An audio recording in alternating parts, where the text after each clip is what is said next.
align to the established protocol, not just to save time, but because I have too many ogas in the house, and I don't want to slight anybody by missing out any names. But permit me to single out a gentleman, and I don't think I've met him before, and commend him for the work he has done leading up to this conference. Pharmacist Felix Ndiukwu, who is the publicity secretary, I believe, of the PSN. Himself and his team put together a 100-day countdown to the conference, which I felt was a splendid, splendid job done. I, however, score him a B+, not an A, because he left out two omissions. The first is that he did not tell the distinguished audience and the people who read his countdown that Jos has the best kuli-kuli in Nigeria. I developed a taste for kuli-kuli here in Jos, where I was born and where I schooled, and I am proud to say that I still snack with kuli-kuli, and even when I travel abroad, I take Jos kuli-kuli with me. The second thing he omitted mentioning was that here in Jos, you have a site where you can get the highest quality winter clothing in the world at the best possible price. That location is known as Katako. And for our colleagues here from NAPSA, I will bid you to make a friend of a pharmacist from Jos, possibly one who went to University of Jos, so they can guide you to replenish your stock, because I heard that internationally, the oil prices means it's going to be a harsh winter in the West. Great Josites! Great Josites! Great Josites! We've seen people from Zaria and Uniben, but we all know it is University of Jos and then the rest.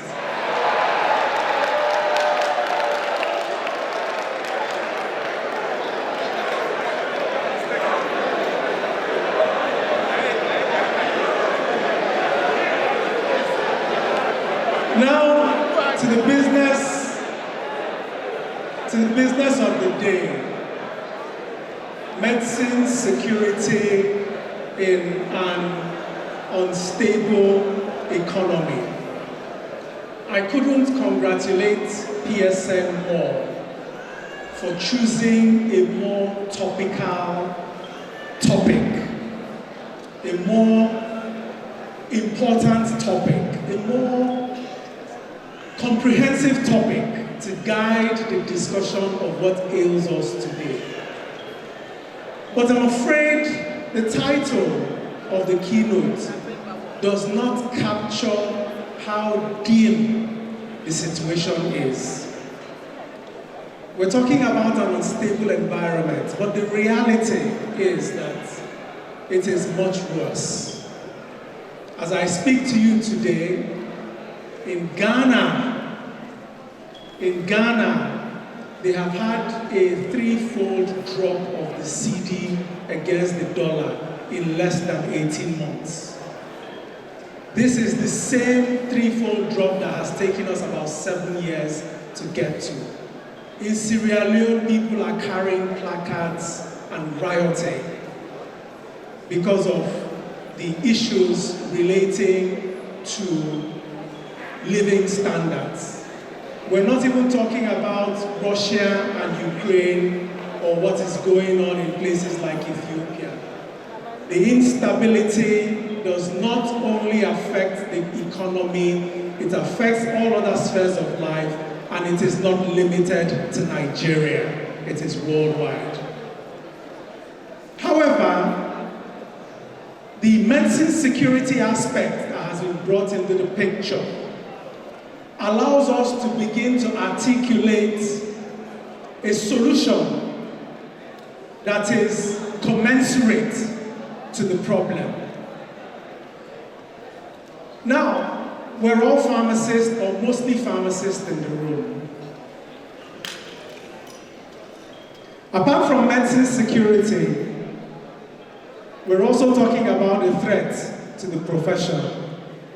This particular graph was put up about 6 years ago, 5-6 years ago.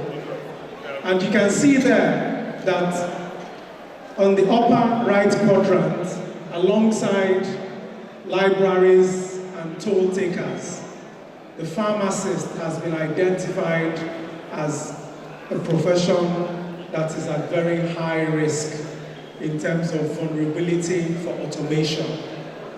And it gives you a picture of how much we need to do to reform and re-engineer how we approach our practice today. But the good news is that where you have the biggest challenges, you also have the biggest opportunities. And on the left-hand side of that screen, I give you the word, Japanese/Chinese word for crisis, kiki. And it is a combination of two characters. One, the one on the right, is danger, and the one on the left is opportunity. Meaning that if we get our acts right, regardless of the challenges to our profession and the challenges that our lifestyle today connotes, we can come out stronger, bigger, and better. Next slide. And so, I'm going to take a very radical approach in my keynote today. I'm not going to list problems. I'm not going to take one of those keynotes that will tell you what you know. We already know what the challenges are with pharma manufacturing. We already know what the challenges are with the healthcare sector. We know what the challenges are with Nigeria. I will not insult your intelligence by doing that. What I will do is that I will adopt an academic approach to profile solutions, and then I will deconstruct the solution, give you evidence-based proposals as regards why it is the most important solution, and I will seek your approval for us to adopt a specific tool to implement the solution. So by the time we finish this keynote, it will not be a talk shop. You will have tools to begin to solve the problem. And so I'll tell you first about medicine security, talk a bit about what the pharma sector is, do just one slide on challenges for the few people here who are not pharmacists, and then I will launch into my thesis, which will include a case for prioritization, how nitrate fits in, and then I will present you the tool that I am proposing. And so, many people have talked about medicine security, and I am very privileged to be one of the world's most vibrant authors in medicine security. But I hate intellectual dishonesty, so I will not claim ownership of medicine security. Despite the fact that I was part of the team that articulated, advocated, and propagated medicine security, it was a concept I met when I joined PMG Man about 8 years ago. PMG Man is the umbrella body of the pharmaceutical manufacturers in Nigeria, about 150 local manufacturers. And they first conceptualized and pitched this concept of medicine security, which argues that unless we, in effect, control how we manufacture produce and distribute our medicines and allied products, we can never guarantee that our populations will have access to healthcare. And I give you evidence there. On the top left-hand side, you can see the publication in Business Day. That was by Dr. Oke Agba and myself in January 19th of 2018. And so, people think medicine security is only about medicines, but that's not true. That is one of the biggest fallacies. When we began to articulate it and deconstruct it, we found out that there was no sector that medicine security did not touch. Is it job creation? Is it economic development? Is it the agricultural sector? And so this slide just gives you a small inkling about the cascading effect of using medicine security to guide interventions. And as you can see, there is the GMP and backward integration, which Dr. Pocock mentioned when he talked about our API industry. There is the developing capacity, which the presenter of ProCode mentioned when they moved their factory from Malaysia to Nigeria. They had to train and build capacity of Nigerians. There is the revenue generation and conservation of forex.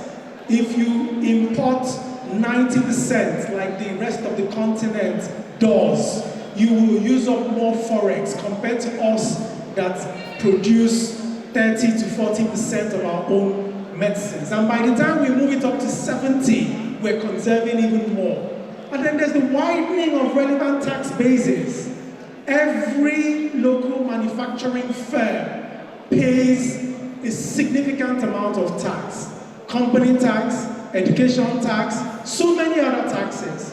And so I can go on and on and on about the other strategic objectives, but the point is that medicine security is not only about medicines. So situating it as a healthcare or as a pharmaceutical intervention is the wrong thing to do. It is a healthcare and socio-economic intervention.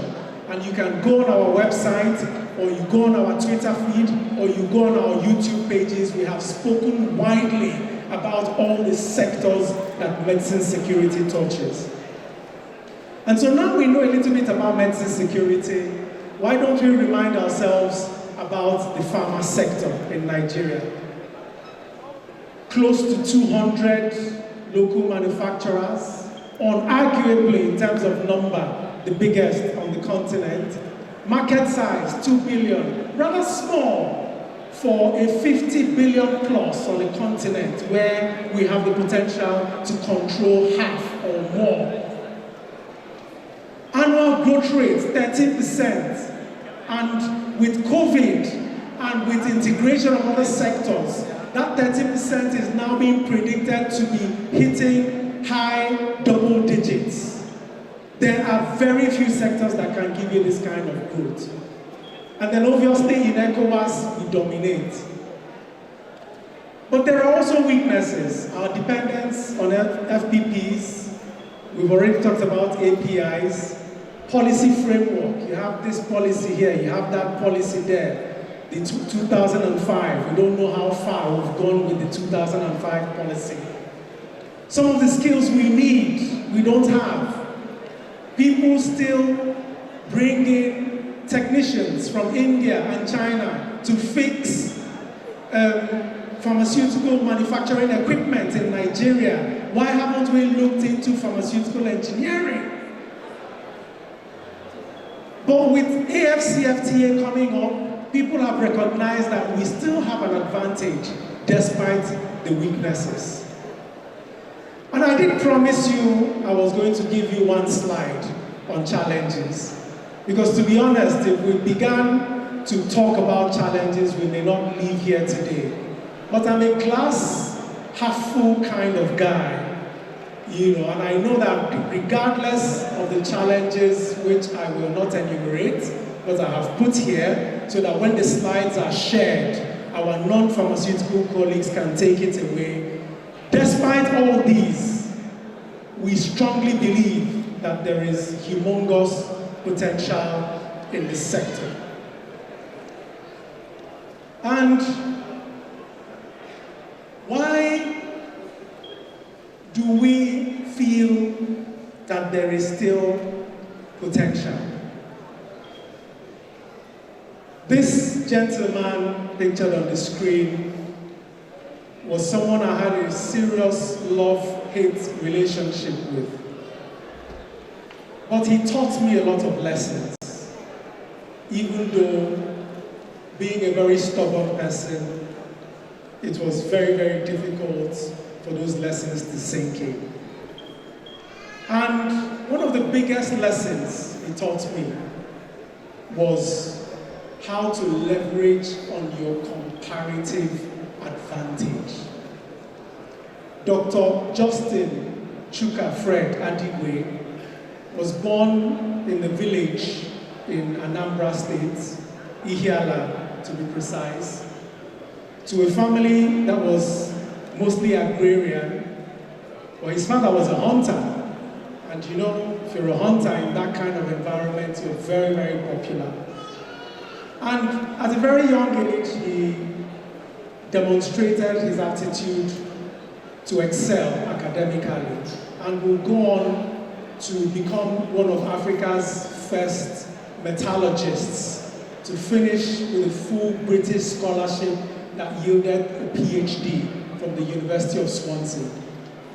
And that important lesson that he taught me was that when they were growing up in the 30s and 40s, where families had many children so that they could farm and feed their families, the influx of Christianity and influx of education meant that it was now quasi-mandatory for you to send somebody to school from your family.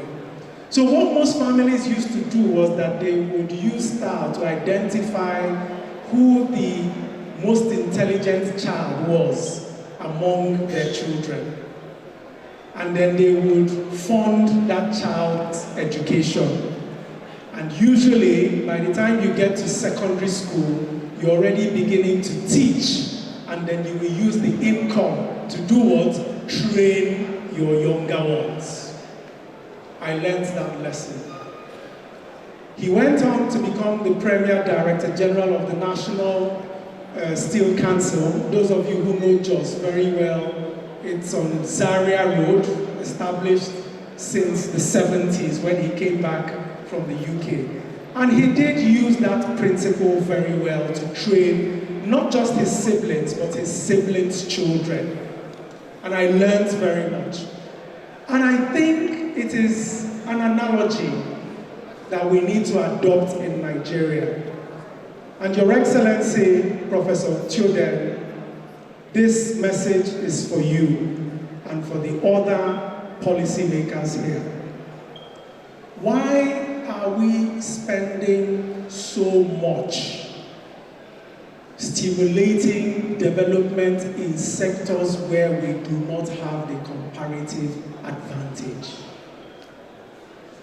We're spending so much in various sectors. I know I'm on camera and I may get into trouble if I call the sectors, but I will call the sectors because this message today is more important than me getting into trouble. Why are we spending billions on the aviation sector when we can spend those billions in the pharmaceutical sector? Pharmaceutical sector is where we already in Africa have the comparative advantage. Pharmaceutical sector is where we have in numbers 200. No other person comes close to us in terms of numbers. In terms of quality, when they talked about WHO certification, in one fell swoop, 4 companies did it in Nigeria. In the pharmaceutical sector, there is evidence that as the pharmaceutical sector is growing, it is doing what? It is pulling other sectors up along with it. Is it not better value for money that we focus the greatest interventions on the pharma sector, and it will now form a catalyst to develop other sectors? In my evidence-based submission, as most people who have a PhD here know, I will ask several research questions. The why, the how, the what, the when, the who, so that I can tell you with evidence, empirical, not anecdotal, that it is possible. And then I will end with the humble potato. So the why pharma? I've already mentioned the number we have. I've already mentioned how we're good in achieving quality if we're prioritized. But Professor Osifo is not the president of local pharmaceutical manufacturers. He's the president of pharmacists. And I'm giving a keynote for pharmacists, not only for manufacturers. And so myself and my team had to dig deep to find a role and a roadmap and a place for everybody. And we identified that even the importers, such as my friend Mr. Wow, the gentleman who handed the mic over to me, even importers have a critical role to play. They have copyrights, they have sophisticated international connections, they have a comprehensive and integrated network of marketers.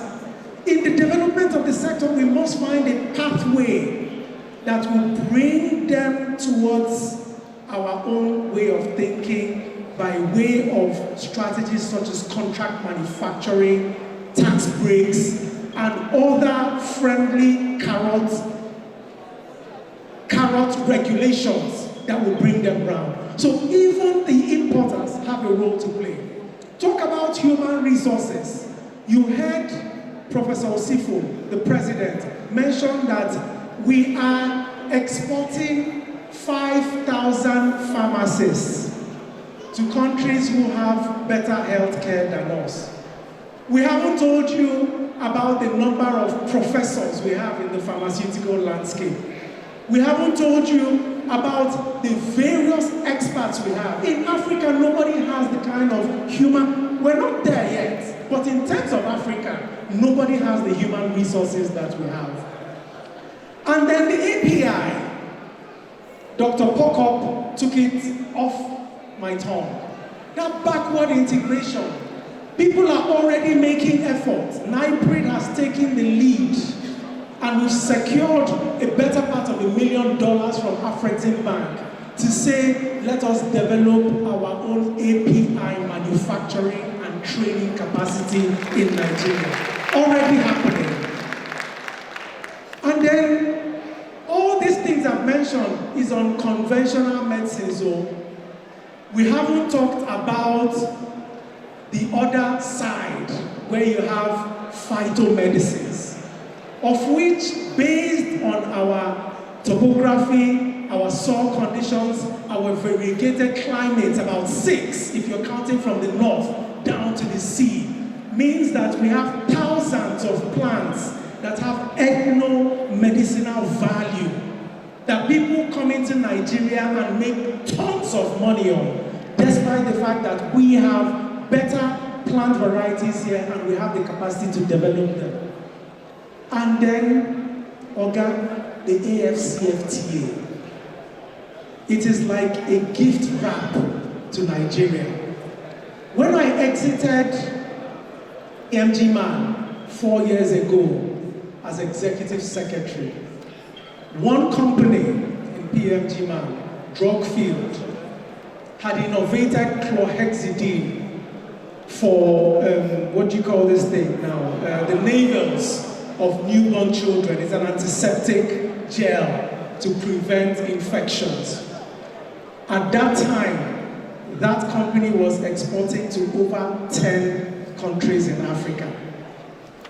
I spearheaded a move that took about close to 10 pharmaceutical companies to begin to break into Francophone West Africa. This was moves and initiatives at a time that AFCFTA did not exist and largely unbacked by government.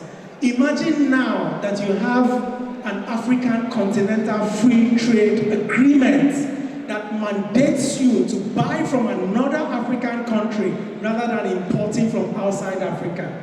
Imagine the opportunity if we re-strategize for export.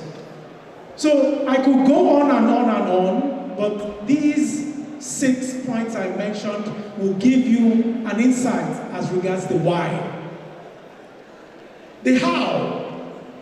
And my team and I debated this for a very long time. And we said it would be good to just pick out the 4 most critical and rank them in terms of priority. First is political will. Say anything you like about this administration. This administration has focused on enabling us to develop our own capacity by ourselves. Sometimes it has not been done very correctly. I'm a scientist and I will tell you the truth. Sometimes it hasn't been done correctly by the political stakeholders. But the gap is in their advisors, not in the political will. If you tell Buhari now that banning importation of medicines is what will make local manufacturers grow, he will do that. And there is demonstrable evidence, like I said. In the 2016 fiscal policy, this government ring-fenced 4 categories: antibiotics, antimalarials, alkaloids, and hematinics for local manufacture. And that led to a corresponding double-digit growth in factories within Nigeria. Similarly, Executive Order number 4F that was done by Professor Yemi Osinbajo when he was acting president singled out pharmaceuticals in section 4F, saying that government establishments must procure made in Nigeria medicines for use in their facilities. Is there an executive order? And then the minister mentioned biovaccines. How many governments across the world will put forward 3 billion naira of its own money to partner with a local manufacturer in order to produce vaccines locally? And this moved along within the past 4 or 5 years. So the political will is there. In terms of prioritization, those of you who are very good fact checkers, go back to President Buhari's 2021 speech. He singled out close to 7% of that speech, talking about pharmaceutical independence, research and development, and medicine security. It has not been done in Nigeria's history that in an Independence Day speech, that policy statement is made boldly. And I can tell you categorically that that statement has helped us to engage with partners across the world to bring in more attention towards pharma R&D.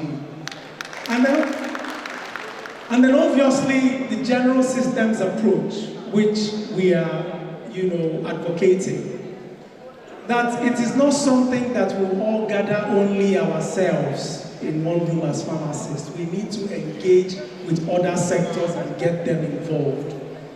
And so this, I think, is the proposal we have on how to get the job done.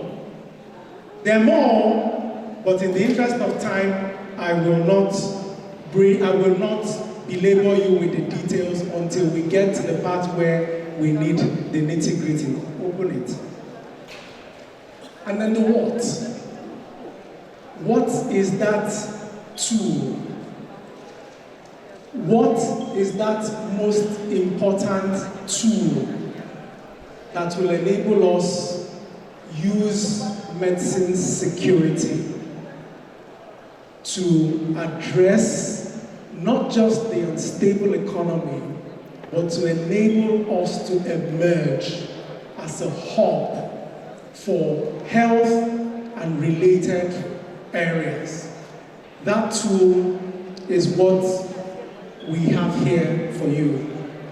It is the establishment of a presidential task force on pharma and allied sector development. Again, in the interest of intellectual honesty, I will not claim that I slept and woke up and the idea came to me. I learned it from other people that have done it. The gentleman indicated on the screen there, my friend and brother, the former Prime Minister of Ethiopia, His Excellency Haile Mariam Desalegn, used the same, or a similar, not the same, a similar model to get his pharmaceutical sector from only one company to about 10 companies within a very short space. That is a 10-fold increase. He also used the same strategy to ramp up the development of Ethiopian Air, becoming the hub for aviation as we know it in Africa. So it is a model that works. Different variations of the model have been used in Bangladesh, in Thailand, in India, and in Rwanda, where you know what Kagame is doing. Again, I won't give you all the details, but rest assured that the empirical evidence is there and can be provided on short notice. And what about the when? When we were discussing this with my team, we had a very vigorous debate. They said, you're going to the conference in November to present it when there will be elections in February and the current administration ends in May. We sat down, we brainstormed, and we found a way around it. Our preliminary analysis actually suggests that if you have a strong and dedicated team that know what they're doing and are already bringing ideas to the table, 4 to 6 months is enough for you to articulate an interim plan for any serious government to follow.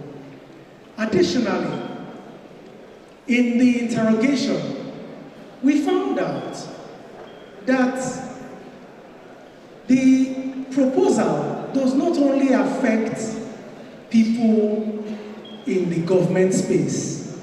There are some very few areas where just by convening a meeting with the instruments of the PTF passed, people will begin to think differently to how they are currently doing things.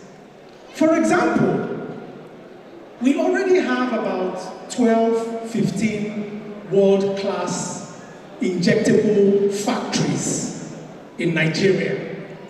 And we also have somewhere between 2 and 5 manufacturers of syringes in Nigeria. Why are they not selling co-packaged products? What it means is that the guy who has injectables is helping to grow the market for syringes and vice versa. Before you know it, in that singular component, you're experiencing significant growth.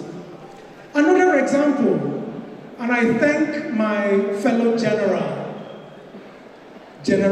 Etatuvie of the NNMDA for stealing a little bit of my presentation this morning and bringing it to the fore. We have 160, 170 factories pharmaceutical manufacturing factories accredited by NAFDAC.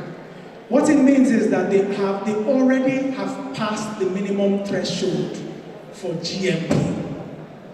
Now, on the other hand, we have a strong and emerging phytomedicines subsector in the area of teas. And I know this because this example is very, very personal to me. I gained a very strong tea drinking habit when I was doing my master's and PhD in the UK. And on a good day, I drew 10 cups. And when I came back to Nigeria in 2012, 2013, the majority of the teas we used to drink were imported teas. And when we began to look into this sector to say, we have a wider variety of what is even available in these important teas. And even in the analogs, things like moringa and hibiscus that are imported, we have even better quality raw materials here in Nigeria. What did we do? We began to strategically advocate and engage that phytomedicinal subsector. And I'm proud to tell you that from about 80-90% imported teas sold in Nigeria now, you now have about 40-50% with a very strong growing of Nigerian tea makers. What effect does it have? Job creation across the board, capacity building for people who work in the factories, revenue generations because they register their companies in order to get NAFDAC number and they pay taxes. And most importantly, and I can tell you this categorically, I enjoy, at least on a daily basis, a blend of moringa and hibiscus tea made in Nigeria in a factory in Kano. I won't call the name so they won't accuse me of collecting money from him to market his company here.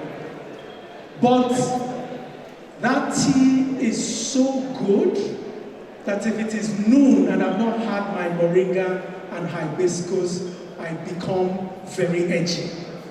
And there is evidence, emerging evidence, to show that moringa may have an effect on blood sugar control. Hibiscus may have an effect on hypertension control.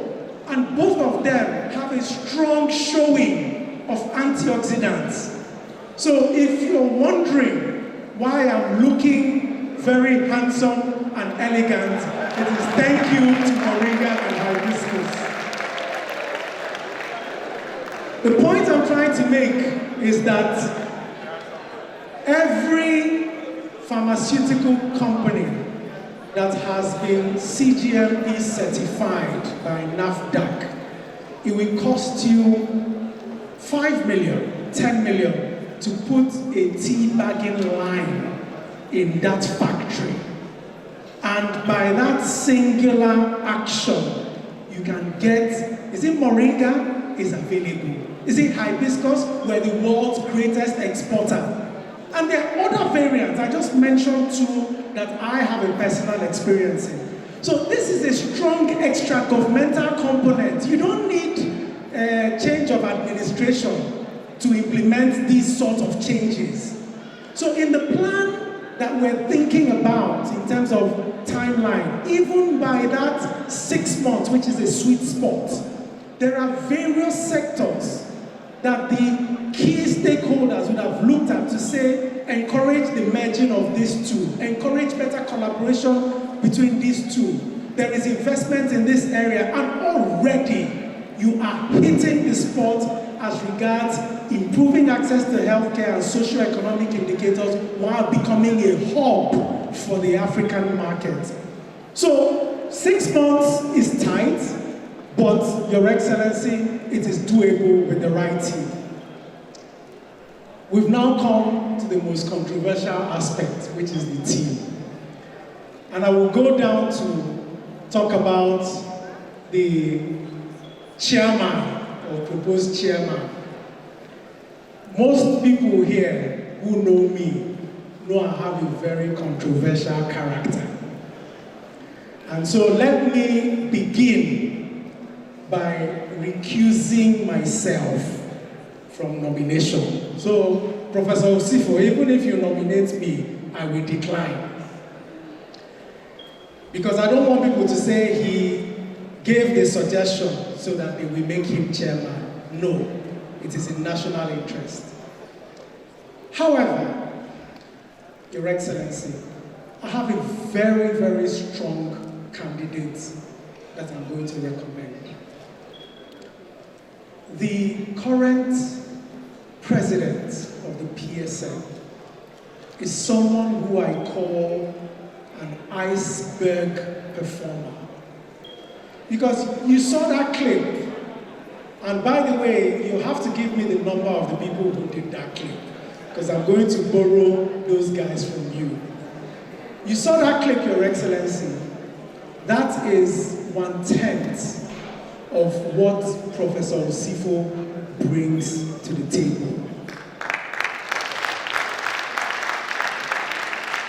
And you don't need any better evidence than the conference in which you are sitting in today.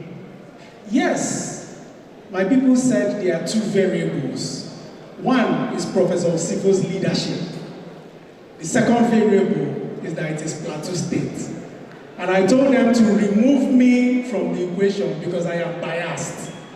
I'm a just boy, and I will include Plateau State as the reason why it is unarguably the best PSN conference so far.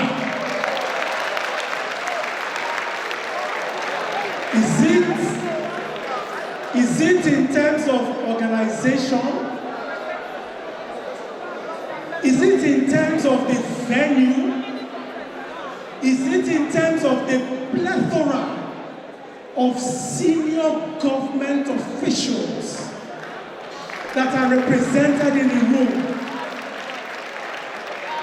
A few years ago, I was invited to give a talk at PSN, and I arrived at the venue and I had to wait for 2 hours for people to fill up the room. This is the first conference where I have seen people seated and waiting.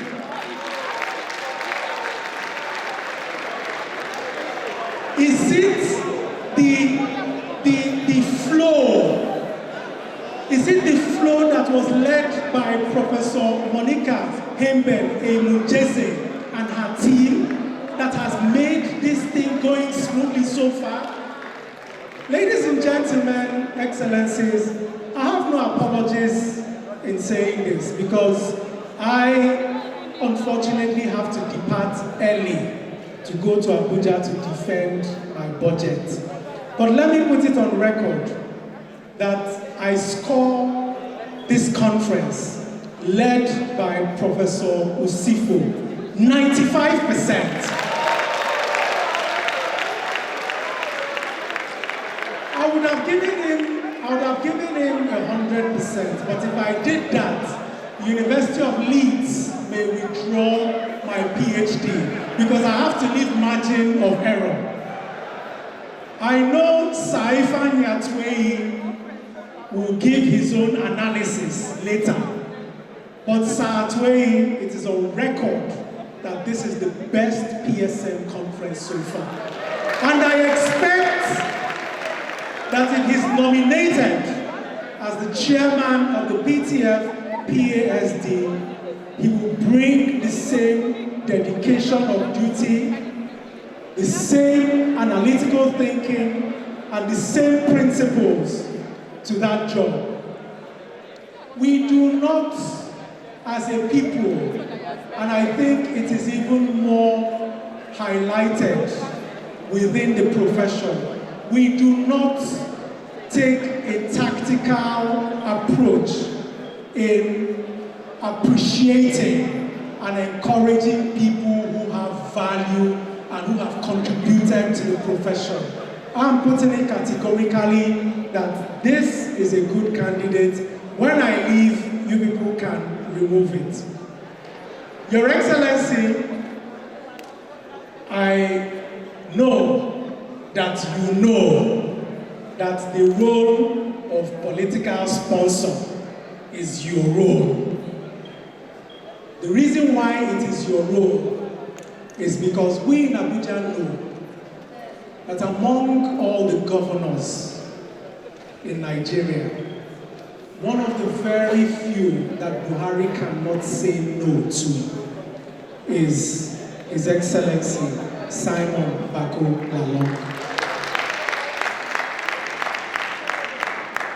Your Excellency, tell him that Dr. Adigwe said that his successful midwifing of this particular PTF past will be the biggest legacy he can leave in his political career.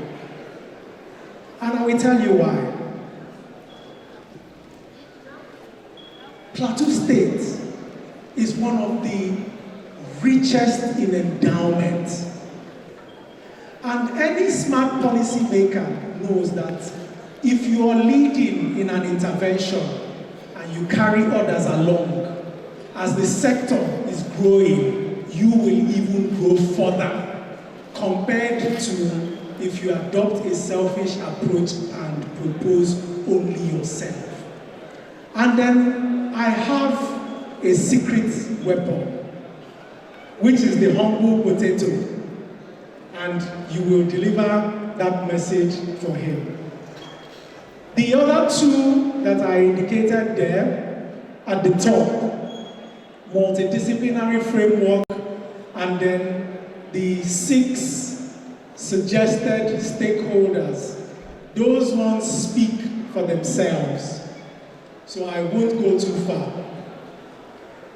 The one which I will now propose and leave to the House to decide whether it is worthy is the Secretariat. And in the next few slides, I will make a strong case. I might even include bribery in order to ensure that NIPRID emerges as the Secretariat of this committee. So since I have pitched NIPRID, it is natural for me to tell you a bit about NIPRID.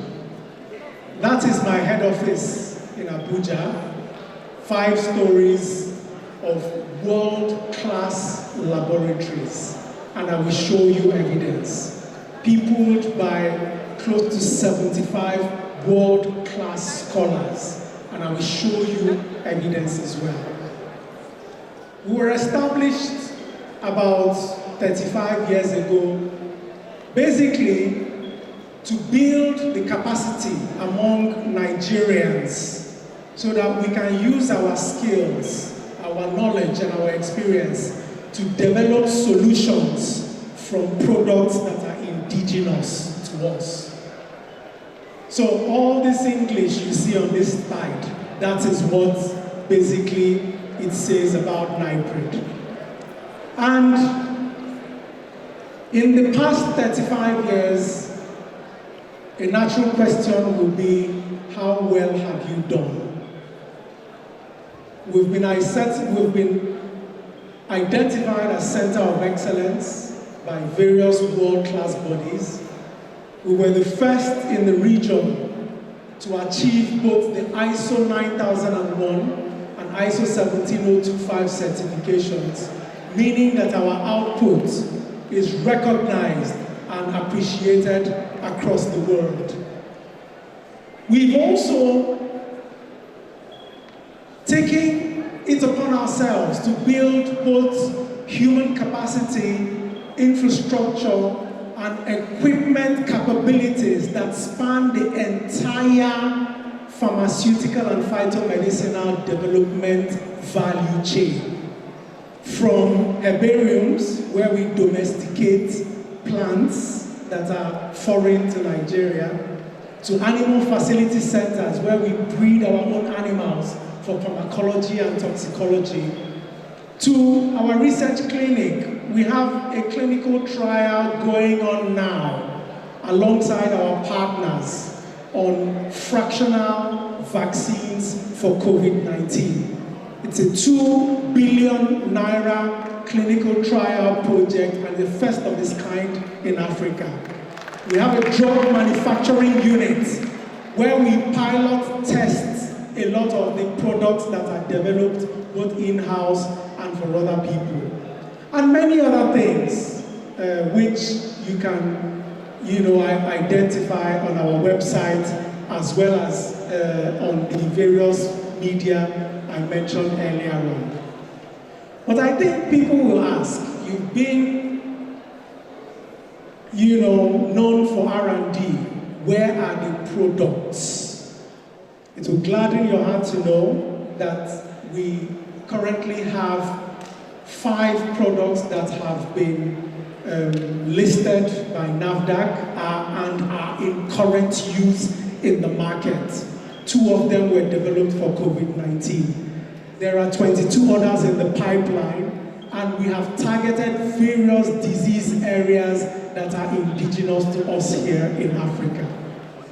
One that I will single out for mention is Premium, which, just like the work we did for the Madagascar COVID organics preparation, I'm sure Your Excellency would have heard that it was an African institute that did the first categorical analysis on the Madagascar COVID organics preparation. That African institute was NIPRID, and that result went viral across the world in English and in French.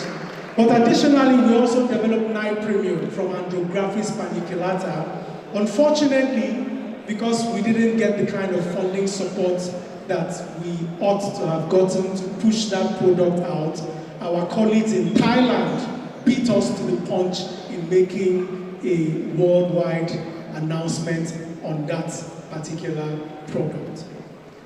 Other areas where we have also taken the lead is in contextual processing protocols, where we identify plants indigenous to various states of the Federation and develop protocols that use local people in processing it into world-class products.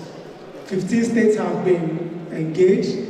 That is the feasibility study that was commissioned by Kaduna State on eucalyptus. You know, eucalyptus grows very well in Kaduna, Plateau, and Bauchi. Internationalization. We said, why serve only Nigeria when our capacity is Africa-wide? On the left-hand side is the tweet of a training we designed for colleagues from Burkina Faso and is being picked up by ECOWAS for mainstreaming. And on the right-hand side is our engagement with the South African government, who, based on our competencies, are sending a team of close to 20 practitioners to come and train in NIPRID. Diversification. And I think this is the most important slide. Recently, the World Food Prize, who many of you know is the Nobel Prize for Food Security and Agriculture, engaged with a partner, and I gave a presentation that argued that you cannot address food security if you do not also twin it with its Siamese, which is medicine security. And I gave them the value chain from the humble cassava all the way to pharmaceutical grade starch. And I gave more than 20 examples of output for cosmetics, for food, for other sectors. And they said, Dr. Adigwe, indeed you've made a great case. And based on that, I have now been appointed the chairman of the Advocacy and Engagement Committee. And I think it is critical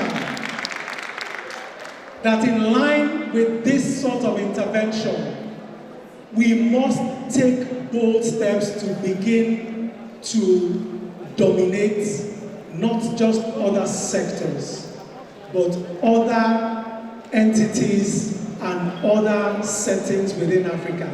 Not because we're power drunk, but because within the settings, we are indeed the most capacitated to do so. Appreciate our keynote speaker at the 95th Annual National Conference of the Pharmaceutical Society of Nigeria, Dr. Peter Obi Adigwe. A round of applause, standing ovation for the Director General of NIPRIT for his charge and his call to all pharmacists and to His Excellency, the Executive Governor of Plateau State. A round of applause, please, for our keynote. An awesome submission, which will go down in the annals of pharmacy